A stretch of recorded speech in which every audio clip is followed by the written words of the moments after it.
Hello student. आज जो हम बात करेंगे आपसे वो बात करेंगे एएमयू और JMI 11th entrance and diploma engineering के बारे में। तो स्टूडेंट, इससे पहले हम 3 लेक्चर देख चुके हैं chemical reaction and chemical equation के।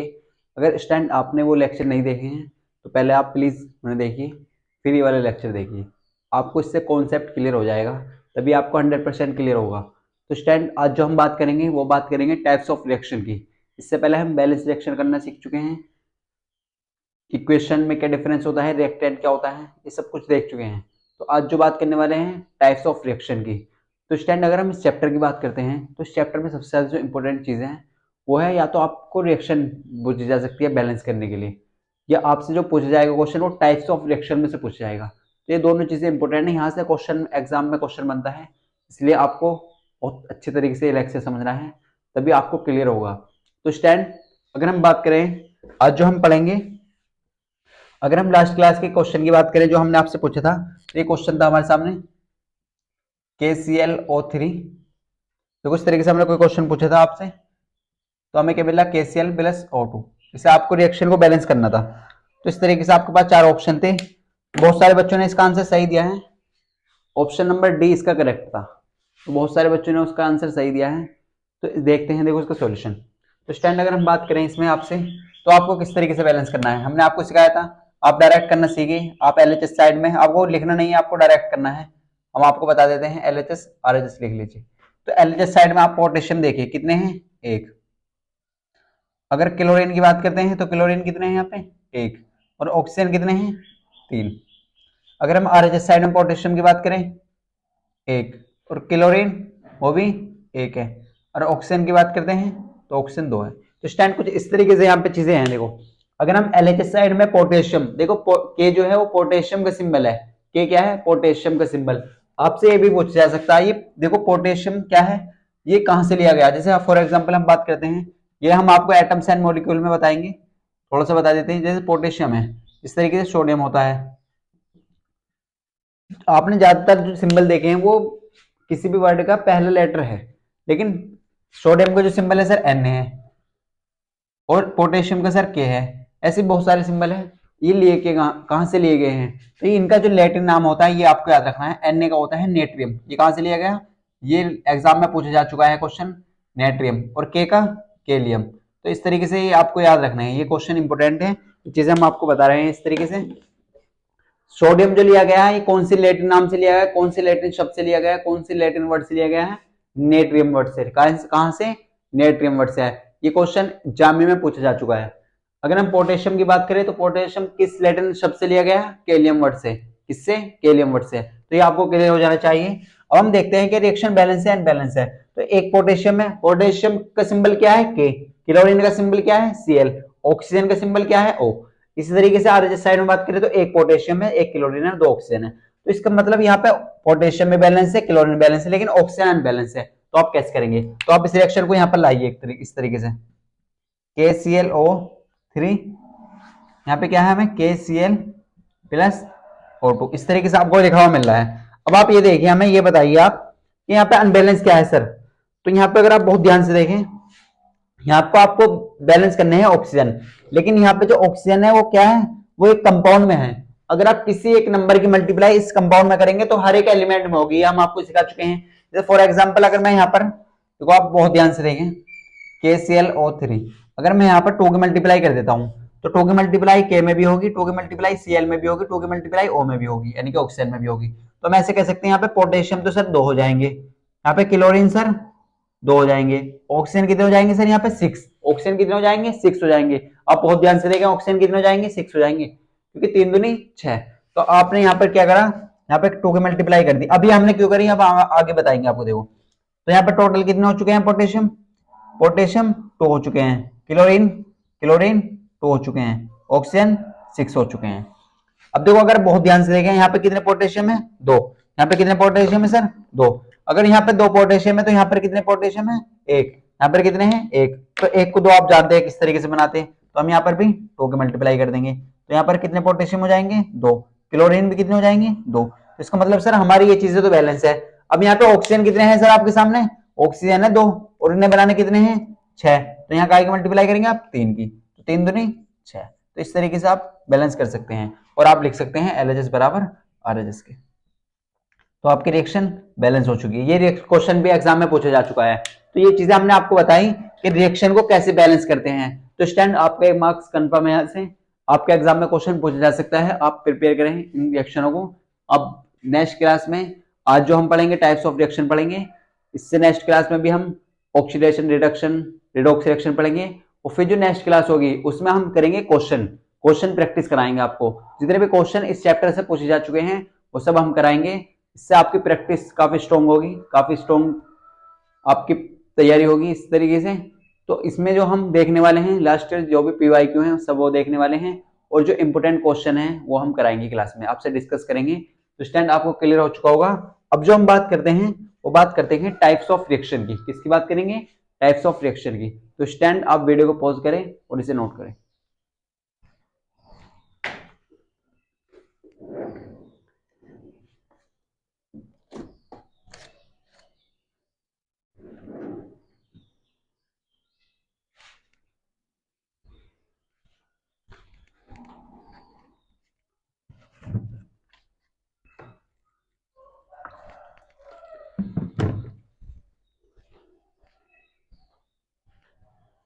तो स्टैंड ये आपने नोट कर लिया होगा। देखो अब जो हम बात करेंगे वो बात करने वाले कि सबसे इंपोर्टेंट रिएक्शन कौन सी है सर।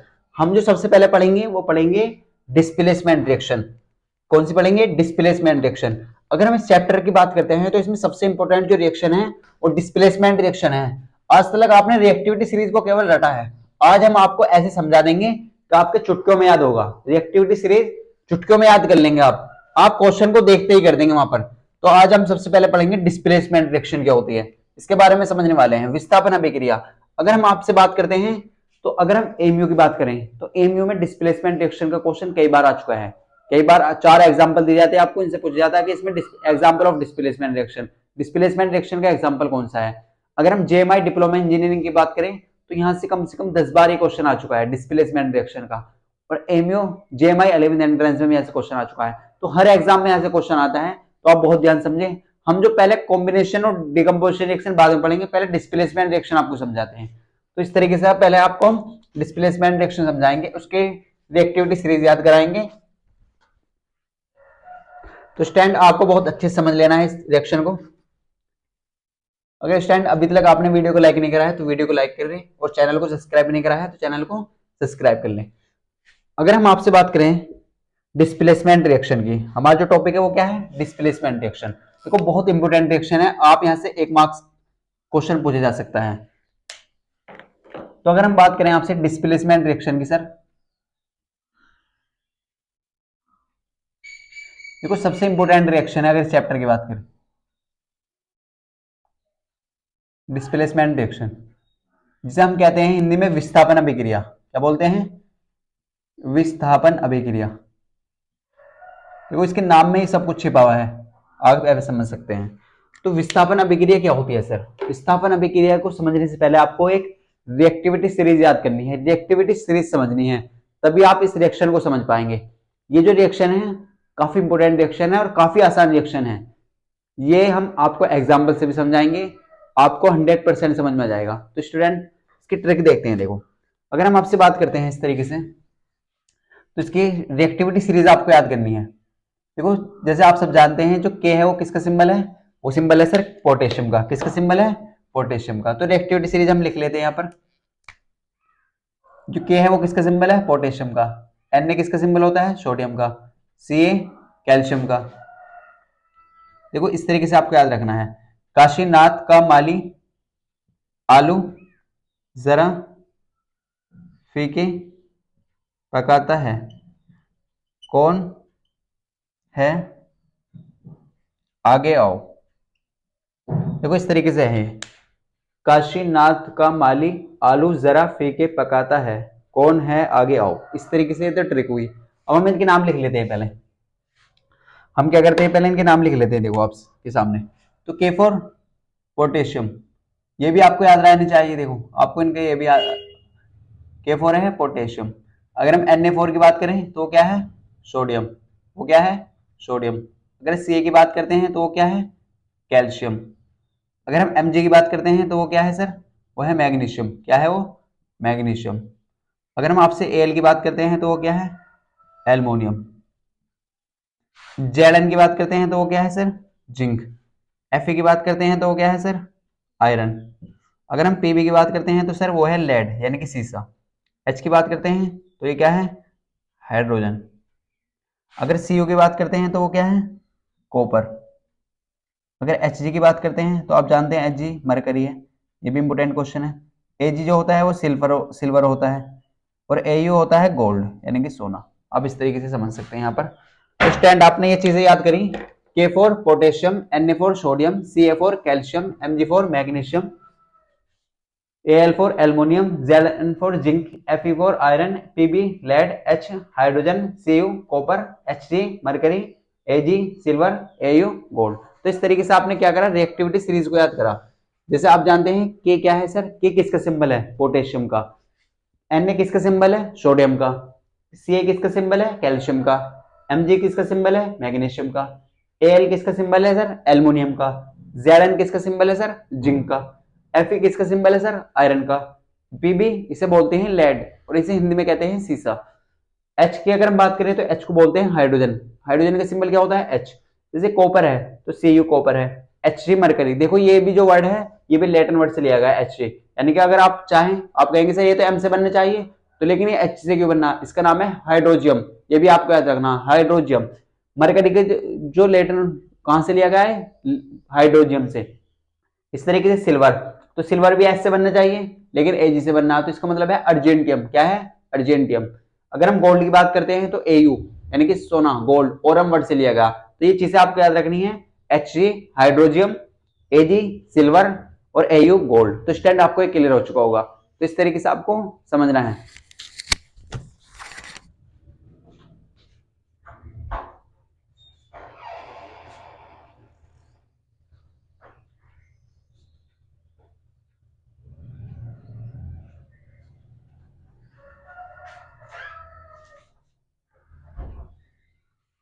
स्टैंड आपने देखो नोट कर लिया होगा, काशीनाथ का माली आलू जरा फीके पकाता है, कौन है आगे आओ। इस तरीके से आपको याद रखनी है।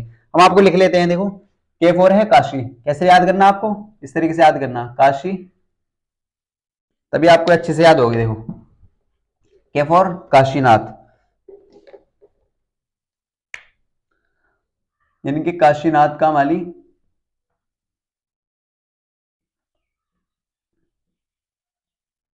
काशीनाथ का माली आलू जरा फीके पकाता है, फीके पकाता है, कौन है आगे आओ, कौन है आगे आओ। देखो ये तो एक ट्रिक हुई। आपने अगर किसी और तरीके से याद कर रखी है तो आपको वो भी सही है, आप किसी भी तरीके से याद कर सकते हैं। अगर आपने देखो K4 है काशी, ये भी आप याद रखिए। Na4 नाथ, Ca4 का, Mg4 माली, L4 आलू, Zn4 जिंक, Fe4 फीके, Pb4 पकाता, H4 है, CO4 कौन, Hg4 है, Ag4 आगे, Au4 आओ। तो इस तरीके से स्टूडेंट आई होप आपको क्लियर हो चुका होगा। इसे बोलते हैं रिएक्टिविटी सीरीज। क्या बोलते हैं, रिएक्टिविटी सीरीज यानी क्रियाशीलता रिएक्टिविटी सीरीज, श्रेणी बोलते हैं, क्रियाशीलता श्रेणी। तो आपको हमने क्लियर करा दिया, K4 पोटेशियम है, Na4 सोडियम है, Ca4 कैल्शियम है, Mg4 मैग्नीशियम है, Al4 एल्युमिनियम है, Zn4 जिंक है, Fe4 आयरन है, Pb4 लेड है, H4 हाइड्रोजन है, CO4 कॉपर है, Hg4 मरकरी है, Ag4 सिल्वर है और A4 गोल्ड है। काशीनाथ का माली आलू जरा फीके पकाता है, कौन है आगे आओ। अब आसानी से याद कर सकते हैं, काशीनाथ का माली आलू जरा फीके पकाता है, कौन है आगे आओ। तो ये चीजें इस तरीके से आप समझ सकते हैं। तो स्टैंड आई होप आपको क्लियर हो चुका होगा। अब अगर हम बात करें इसके एग्जाम्पल की, तो देखो ऐसा इसे समझ सकते हैं आप। तो सर हम कैसे क्वेश्चन करेंगे, ये चीजें आपको बहुत ज्यादा जरूरी है समझनी। तो स्टूडेंट हम बात करें आपसे, आप ऐसे समझे। देखो अगर हम इस सीरीज की बात करें तो इस सीरीज का ऐसा मतलब है, देखो जो एलिमेंट सबसे ऊपर है वो सबसे ज्यादा ताकतवर है, वो सबसे ज्यादा क्रियाशील है।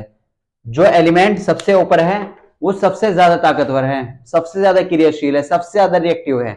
जो एलिमेंट उसके नीचे है वो उस ऊपर वाले से कम क्रियाशील है, कम रिएक्टिव है, कम ताकतवर है। अपने लैंग्वेज में, सिंपल लैंग्वेज में आप ऐसा समझ सकते हैं, जो सबसे ऊपर है वो सबसे ज्यादा ताकतवर है, जो उससे नीचे है वो सबसे उससे कम ताकतवर है। यानी कि ये इससे कम ताकतवर है, ये इससे कम ताकत, और जो सबसे नीचे है वो सबसे कम ताकतवर है, वो सबसे कम क्रियाशील है, वो सबसे कम रिएक्टिव है। इस तरीके से आप समझ सकते हैं, जो सबसे ऊपर है वो सबसे ज्यादा क्रियाशील है। तो यहाँ पर अगर इन एलिमेंट की बात करते हैं, सबसे ज्यादा जो है पोटेशियम क्रियाशील है, सबसे ज्यादा पोटेशियम रिएक्टिव है, ताकतवर है। सोडियम इससे कम ताकतवर है, कैल्शियम उससे कम ताकतवर है, मैग्नीशियम उससे कम ताकतवर है। तो इस तरीके से आपको समझना है। अब एग्जाम्पल से समझते हैं इस चीज को, देखो तभी आपको क्लियर होगा। तो अगर मैं आपके सामने इस तरीके से यहाँ पे लिख लेता हूँ, देखो ये जो रिएक्शन होगी कुछ इस टाइप से होगी, कोई एक एलिमेंट ए होगा और यहाँ पे कोई कंपाउंड होगा बीसी, कोई कंपाउंड होगा बीसी। देखो आपको समझना है अच्छे से। तो यहाँ पर क्या होगा सर, अगर आप ए ज्यादा क्रियाशील है बी से, ए क्या है ज्यादा क्रियाशील है बी से, ए ज्यादा ताकतवर है बी से, तो वो बी को डिस्प्लेस कर देगा, बी को इसकी जगह से हटा देगा। क्या है, बी को इसकी जगह से ज्यादा इसकी जगह से हटा देगा और उसके स्थान पर खुद आ जाएगा, उसे डिस्प्लेस कर देगा, उसे विस्थापित कर देगा। तो देखो डिस्प्लेसमेंट रिएक्शन, विस्थापन अभिक्रिया, विस्थापन अभिक्रिया। तो यहाँ पे क्या है, डिस्प्लेस माने विस्थापित करना, डिस्प्लेस कर देना। तो अगर ए ज्यादा रिएक्टिव है, क्रियाशील है बी से, तो उसे हटा देगा। ऐसा समझो, एक एग्जांपल समझाते हैं आपको। मान लो कोई यहाँ पे कोई बीसी है, यहाँ पर वो पहले से ही साथ रह रहे हैं। हमने मान लिया एक कोई बी है और एक कोई सी है, वो पहले से साथ रह रहे हैं। अब मान लो भाई बी क्या है, वो थोड़ा कम स्मार्ट है और ए ज्यादा स्मार्ट है। यहाँ पे आप बहुत ध्यान समझे इस चीज को। अगर बी अगर हम बी के कंपेयर में बात करें तो ए ज्यादा स्मार्ट है, ए क्या है ज्यादा स्मार्ट है। तो जब ए आएगा वहां पे बी सी के पास में, तो बी वाले को सी क्या करेगा, धक्का मारेगा और ए उसका स्थान ले लेगा। तो वो क्या करेगा, देखो यहाँ पे, तो ए को वो बी को क्या करेगा, डिस्प्लेस कर देगा, हटा देगा सी। काफी टाइम हो गया, यानी कि अब निकलो कोई और। तो इस तरीके से यहाँ पे क्या आ जाएगा, एसी के एसी बन जाएगा। वो क्या रहेंगे, एक साथ रहेंगे। फिर कौन कौन रहेगा साथ, एसी, और बी कहाँ जाएगा, अपने घर जाएगा। बी कहाँ जाएगा, अपने घर जाएगा। इस चीज को आप ऐसे भी लिख सकते हैं और इस चीज को आप ऐसे भी लिख सकते हैं। आप ऐसे भी लिख सकते हैं, देखो पहले बी भी लिख सकते हैं और एसी भी लिख सकते हैं, या ऐसे भी लिख सकते हैं। ये वही कंडीशन है कि दो पार्टी साथ रह रही है और थर्ड पार्टी ने एंट्री मारी। इस तरीके से आप कंडीशन समझ सकते हैं। तो एसी यहाँ पे क्या है, यहाँ पे ऐसे मिल सकता है आपको। आप किसी भी तरीके से लिख सकते हैं, आप ऐसे भी लिख सकते हैं, ऐसे भी लिख सकते हैं। तो हम ऐसे लिखेंगे तो आपको क्लियर हो चुका होगा। अगर हम इस चीज से समझे तो ए क्या होगा, वो ज्यादा क्रियाशील होगा बी से। ए क्या होगा, ज्यादा क्रियाशील होगा बी से, और बी को वो डिस्प्लेस कर देगा। बी को क्या करेगा, डिस्प्लेस कर देगा। ए जो होगा वो ऊपर होगा और बी नीचे होगा, तभी डिस्प्लेस कर पाएगा। अगर ऐसा नहीं है ना, अगर मान लो बी ज्यादा स्मार्ट है ए से, तो बी साथ रहेगा सी के। ये भी आप याद रखिए। यहाँ पर जो जरूरत है वो स्मार्ट लोगों की है, ताकतवर लोगों की है। अगर आप किसी क्लास में बैठे हैं, आपकी कोई क्लास है मान लीजिए, अगर आप किसी क्लास में बैठे हैं, अगर मान लो आपकी जो स्कूल टाइमिंग है वो 8 बजे है, अगर आपको फर्स्ट बेंच में बैठना है तो आपको इसके लिए क्या होना चाहिए, या तो आप फर्स्ट पहले आए तब बैठ सकते हैं, या आप क्लास में आपका इतना रोल हो, ऐसे कह सकते हैं, इतना दम हो आप में कि आप फर्स्ट बेंच पे जब भी बैठ सकते हैं। तो इसी तरीके से अगर आप ज्यादा ताकतवर है तभी तो बैठ पाएंगे। ये चीजें तो आपको क्लियर हो जानी चाहिए। अगर आप ज्यादा स्ट्रॉन्ग है, ज्यादा ताकतवर है, तब आप जहां चाहे वहां बैठ सकते हैं। अगर आप ऐसी है तो आपको कोई धक्का देके वहीं पहुंचा देगा लास्ट बेंच पे। तो इस तरीके से आप समझ सकते हैं। तो आपको क्लियर हो चुका होगा स्टैंड कि ए क्या है, यहाँ पे ए प्लस बी सी, और यहाँ क्या बना, ए सी प्लस बी।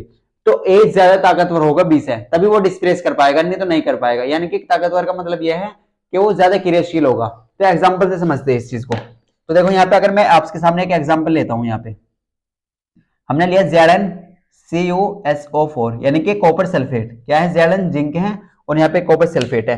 अब ये बताइए आप हमें, क्या ये इसे डिस्प्लेस कर पाएगा या नहीं कर पाएगा, क्या ये इसे डिस्प्लेस कर पाएगा या नहीं कर पाएगा, इसे विस्थापित कर पाएगा या नहीं कर पाएगा। तो Zn को देखते हैं, ज्यादा स्मार्ट है, Cu ज्यादा स्मार्ट है, कौन ज्यादा स्मार्ट है।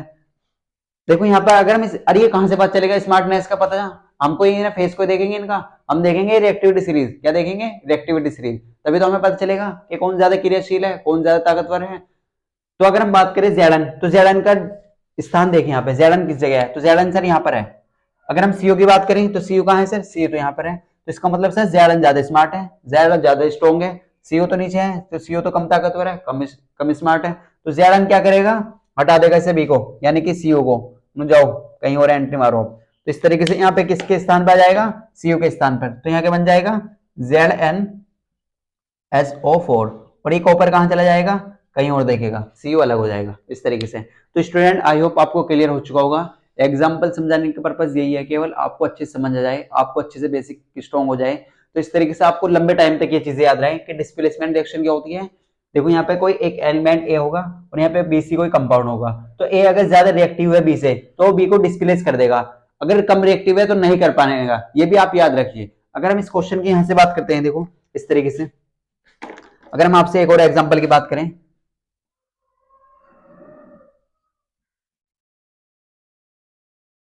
अगर हम एक और एग्जांपल की बात करते हैं, देखो आपसे इस तरीके से अच्छे से एग्जांपल लेते हैं तो जिससे आपको काफी चीजें क्लियर हो जाए। देखो अगर हम बात करते हैं Fe की, तो Fe आप जानते हैं आयरन होता है, और ये भी आपको जानना है ये कहां से लिया गया, ये लिया गया है फेरम वर्ड से। कहां से, फेरम। तो देखो इस तरीके से आपको समझ जाते हैं। देखो यहाँ पे क्या है Fe क्या होता है, आयरन। अब आप कहेंगे सर इसका नाम तो आई से बनना चाहिए या IR, लेकिन ये Fe क्यों है, फिर आपको फॉर वो याद रखना है Fe जो है वो लेटिन नाम से लिया गया, कहां से, लेटिन, Fe फेरम वर्ड से। तो ये क्वेश्चन पूछे जा चुके हैं, पूछे जा सकते हैं, तो ये आप चीजों को नोट कर लेना है। Fe iron, CO copper sulphate. अब फॉर वही देखिए, फिर ये वही देखिए यहाँ पे कि Fe ज्यादा स्मार्ट है, ज्यादा स्ट्रॉन्ग है CO से, जैसे हटा दे। तो यहाँ पे देखते हैं, पता कहां से चलेगा, यहाँ से पता चलेगा, ये चीजें आपको याद रखनी है।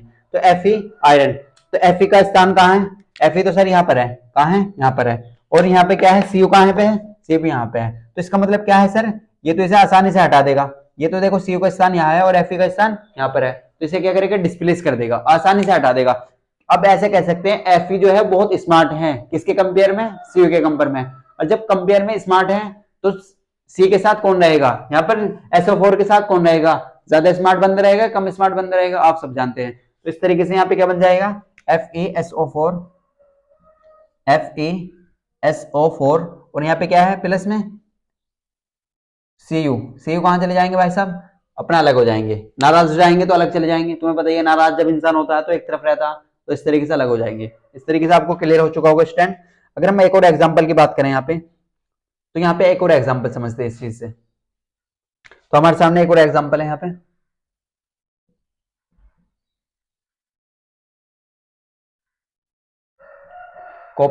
Copper chloride. अब आपके सामने ये एग्जांपल है PbCuCl2, पीबी को बोलते हैं लेड यानी कि सीसा, CuCl2 कॉपर क्लोराइड।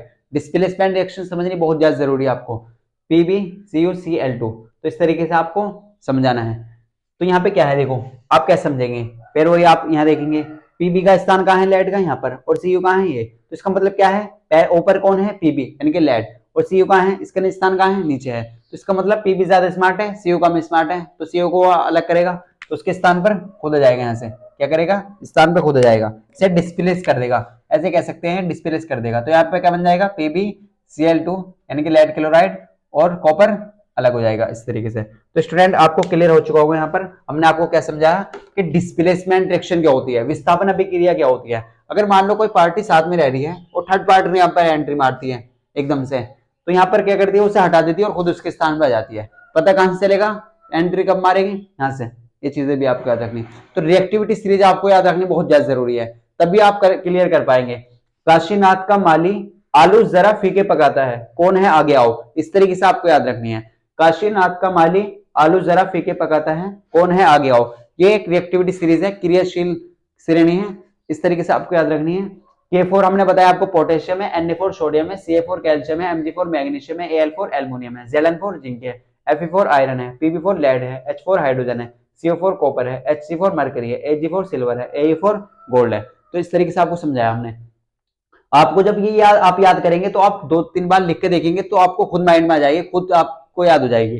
काशीनाथ का माली आलू जरा फीके पकाता है, कौन है, आगे आओ। बहुत सिंपल सी रिएक्शन है, बहुत सिंपल से आपको समझा सकती है। तो हमने आपको एग्जांपल समझा, इनके नाम भी आपको याद रखने हैं। अगर हम आपसे बात करते हैं पीबी को हम बोलते हैं लेड, क्या बोलते हैं, लेड। अगर इस कॉपर क्लोराइड Cl की बात करें तो इसे बोलते हैं कॉपर क्लोराइड, क्या बोलते हैं, कॉपर क्लोराइड।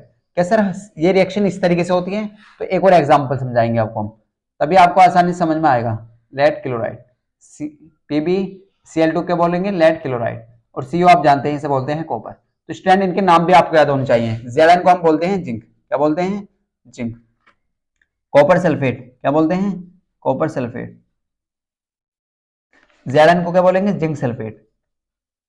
तो आपको सब चीजें याद करनी है, अच्छे से समझना है, इनके नाम भी आपको याद होने चाहिए।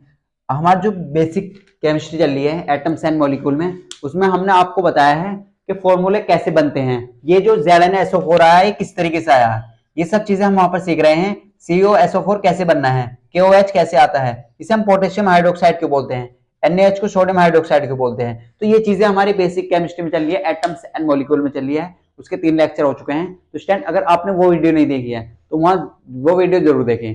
वहां पर हम आप प्ले लिस्ट में जाइए, एटम्स एंड मॉलिक्यूल की प्ले लिस्ट है, वहां पर उसके 3 लेक्चर हो चुके हैं। तो उससे क्या होगा, आपका जो केमिस्ट्री का जो बेस है वो बहुत ज्यादा स्ट्रॉन्ग होगा, उससे आपका बेस बहुत स्ट्रॉन्ग होगा, तभी आप चीजों को कर पाएंगे, तभी आप एग्जाम में सिलेक्शन ले पाएंगे। सिलेक्शन के लिए आपको क्वेश्चन लगाने की जरूरत नहीं है। क्वेश्चन बहुत सारे बच्चे क्या करते हैं, क्वेश्चन लगाते हैं, कॉन्सेप्ट समझना बहुत ज्यादा जरूरी है। क्वेश्चन तो हम आपको इतनी प्रैक्टिस करा देंगे कि आप थक जाएंगे क्वेश्चन करते करते, तो लास्ट में क्वेश्चन इतने करा देंगे आपको, लेकिन इसके लिए आपको पहले कॉन्सेप्ट समझना जरूरी है। अब जैसे डिस्प्लेसमेंट रिएक्शन है, इसके ऊपर हम 50 क्वेश्चन करा सकते हैं आपको, तो आपको अगर इसका कॉन्सेप्ट ही पता नहीं होगा तो आप कैसे कर पाएंगे। देखो तो स्टैंड अभी देखते हैं, देखो आप कितने तेज हैं, तो इस तरीके से आपको बताएंगे भी। देखो ZnSO4 इस तरीके से एक फॉर्मूले बनते हैं, तो आप इन्हें देखिए। जैसे Fe है, हमने आपको बताया आयरन, इसे बोलते हैं आयरन। अगर हम इसकी बात करें तो ये लिया गया है फेरमवट से, कहां से, फेरमवट से।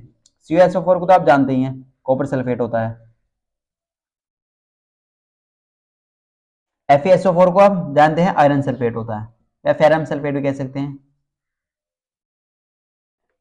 कॉपर होता है। तो स्टैंड एक और एग्जांपल समझते हैं। देखो तो आपको क्लियर हो चुका होगा क्या होती है डिस्प्लेसमेंट रिएक्शन, इस तरीके से हमने आपको अच्छे से समझाया। अब 2-3 एग्जांपल और समझते हैं कि ये रिएक्शन हर जगह पॉसिबल होती है, ये देखते हैं।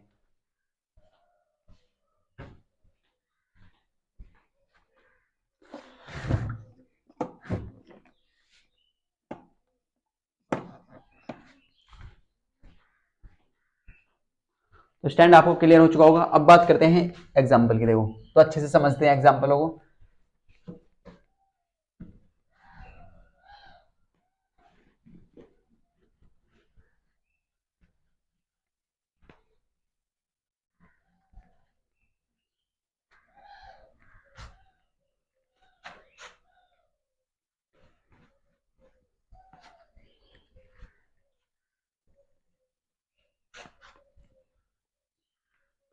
तो अगर हम बात करें आपसे, देखो इस क्वेश्चन की, अब आप हमें बताइए, आपको हमें बताना है अब ये क्वेश्चन,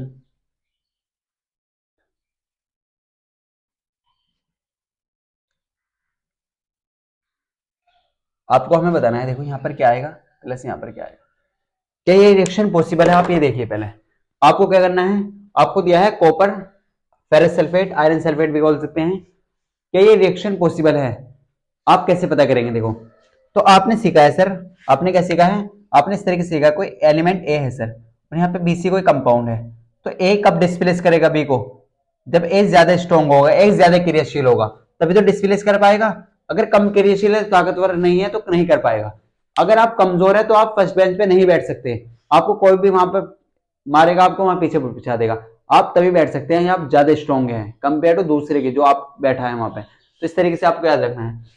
तो अगर हम बात करते हैं कॉपर का स्थान देखिए और Fe का स्थान देखिए, आयरन का, तो सर कॉपर कहाँ है, यहाँ पर है, और Fe कहाँ है सर, Fe बताइए, Fe यहाँ पर है, कहाँ है, Fe यहाँ पर है।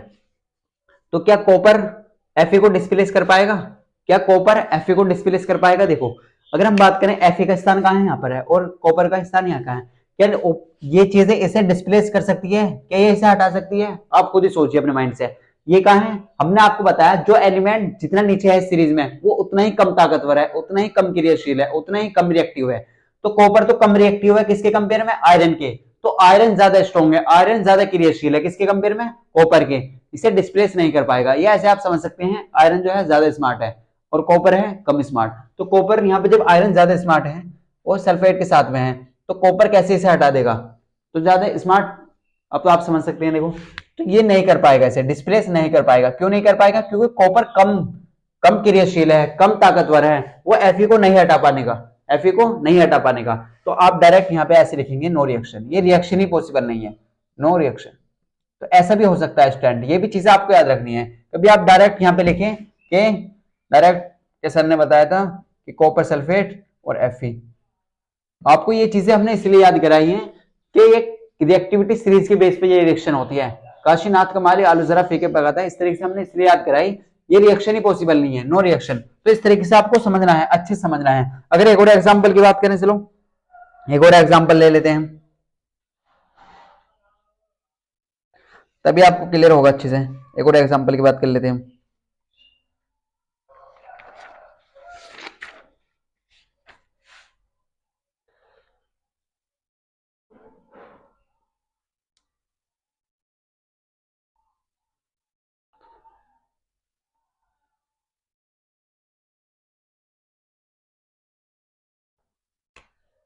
देखो अगर हम बात करें एक और एग्जांपल की आपसे, तो एग्जांपल क्या है हमारे सामने,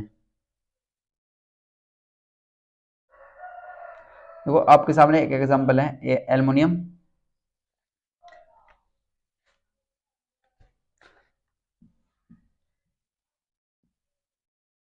ये रिएक्शन पॉसिबल, आप ये देखिए ये रिएक्शन क्या पॉसिबल है। आप ये देखिए एल्युमिनियम कहाँ है, Fe आयरन कहाँ पर है, एल्युमिनियम FO2O3 यानी कि इसे देखो एल्युमिनियम का अगर हम स्थान देखते हैं, एल्युमिनियम कहाँ पर है और Fe कहाँ पर है। तो एल्युमिनियम की बात करते हैं तो एल्युमिनियम तो सर स्टार्टिंग में आ रहा है, ऊपर आ रहा है, और Fe कहाँ है सर, Fe यहाँ पर है। तो देखो कौन ज्यादा स्ट्रॉन्ग है, एल्युमिनियम ज्यादा स्ट्रॉन्ग है। तो जब एल्युमिनियम ज्यादा स्ट्रॉन्ग है तो एल्युमिनियम Fe को क्या कर देगा, डिस्प्लेस कर देगा, क्या कर देगा, विस्थापित कर देगा।